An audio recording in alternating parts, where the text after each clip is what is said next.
ரூம பெருக்கி மட்டும் விட்டுட்டு போயிட்டுமாமா? நீ எதுவுமே பண்ண வேண்டாம்னு சொல்றேன்ல. பின்னாடி நம்ம சர்வெண்ட் குவார்டர்ஸ் இருக்குல்ல, அதுல அவங்க தங்கிக்க சொல்லு. இல்லன்னா ஸ்டோர் ரூம் இருக்குல்ல, அதுல அவங்க தங்கிக்க சொல்லு. விஜய் தம்பி திட்டு வரேமா? அதெல்லாம் நான் பாத்துக்கிறேன். நான் சொல்றத மட்டும் செய். ஓ சரிங்கம்மா. எங்களுக்கும் தான் இன்னொரு கல்யாணம் பண்ணிக்கிட்டாருங்கிற விஷயம் தெரியாது. உங்களுக்கு தெரியும்ல, நீங்க அப்பா கிட்ட சண்டை போட்டு கோவம்லாம் வரலையா உங்களுக்கு? கோவப்பட்டு சண்டையெல்லாம் போட்டேன் தான். ஆனா எனக்கு முன்னாடியே உங்க அம்மாவை அவர் கல்யாணம் பண்ணியிருந்தாரு. அப்புறம் நான் கோவப்பட்டு என்ன பண்ண முடியும்? அதான் அந்த யதார்த்தத்தையே நான் ஏத்துக்கிட்டேன். ஆனா அவர் கொடைக்கானல் வரும்போதெல்லாம் உள்ளுக்குள்ள ஒரு பயம் இருந்துகிட்டே இருக்கும். எங்க அவர் பாட்டுக்கு வராம உங்க கூடயே இருந்துருவாரோன்னு நான் பயப்படுவேன். ஆனா சொன்னபடியே வந்துருவாரு.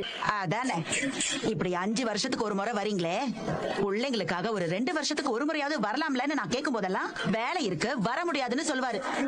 இப்ப எல்லாம் தெரியுது நீதான் அவர் அனுப்பலன்னு. உயிரோட இருக்கும் போது அவர் அனுப்பாம இப்படி செத்ததுக்கு அப்புறம் நல்லவ மாதிரி வேஷம் போட்டுட்டா.